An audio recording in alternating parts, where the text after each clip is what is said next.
Hi viewers, আসসালামু আলাইকুম। এটা হচ্ছে একটা পার্ক আর কি। আজকে একটা জিনিস আপনাদের সাথে শেয়ার করব। পার্কের মধ্যে যে জাপানের মানুষেরা কতটা ভদ্র এবং কতটা মানে অ্যাডভান্স, এটা দেখানোর জন্য যে এই দেশের পশু পাখিরা থাকার জন্য পার্কের মধ্যে ওরা এই বাসস্থান তৈরি করে দিচ্ছে। এনে দুইটা বিড়াল আছে, চলেন আপনাদেরকে দেখেন কিরকম বাসস্থান। এদিকে আসলে এটা হচ্ছে একটা, ওই পাশে আরেকটা ঘুমাইতেছে। তো এটা ঘুমানোর জন্য সামনে আসে একটা ক্যামেরা।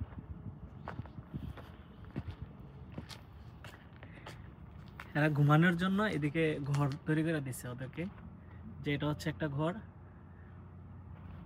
আর এই পাশে হচ্ছে আরেকটা ঘর।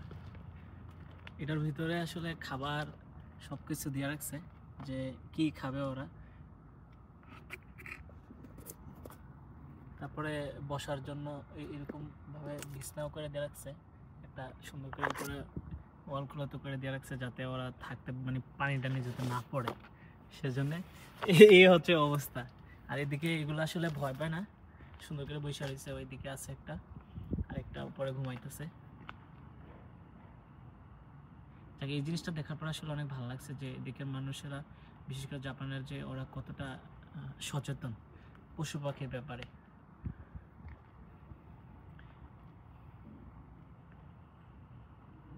আর এটা হচ্ছে পুরোটা একটা পার্ক।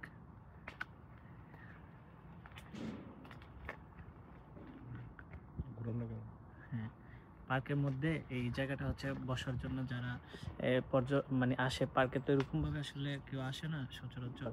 এটা পার্কের মধ্যেই আসলে এগুলা করে দেওয়া রাখছে। এটা আসলে অনেক সুন্দর। কই যাস বাবা? আর এটা ঘুম থেকে এতক্ষণে উঠছে, এটার ঘুম এতক্ষণে ভাঙছে। যাক, ডিস্টার্ব করার জন্য সরি। এটা তো অনেক আছে, ভয় পায় না। এই বিড়ালগুলো আসলে খুব মিশুক, বিশেষ করে এই যে কারোর সাথে, যে মানুষ দেখলে যে দৌড়টা পলাইবো এরকম না, যে ওরা আসলে মানুষের স্পর্শ থাকতেই ভালো লাগে। ঠিক আছে, এটাই সুন্দর বেশি। এটা ধুয়ে একটু ইয়ে করে দেয় উপর থেকে।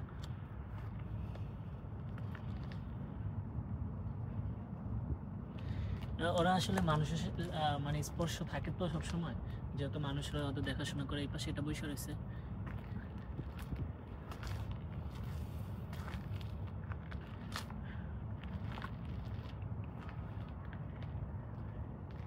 ধরো একটু ক্যামেরাটা আমি একটু দেখি, এটা ধরে কিরকম লাগে সুন্দর করে।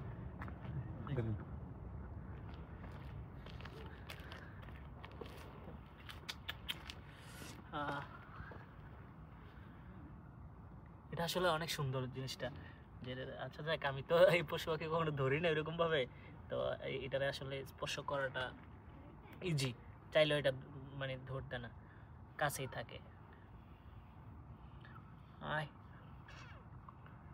আচ্ছা যাই হোক, তো ভিডিওটা ভালো লাগলে অবশ্যই লাইক এবং শেয়ার করবেন। আজকের জন্য এখানে, আল্লাহ হাফেজ, বাই।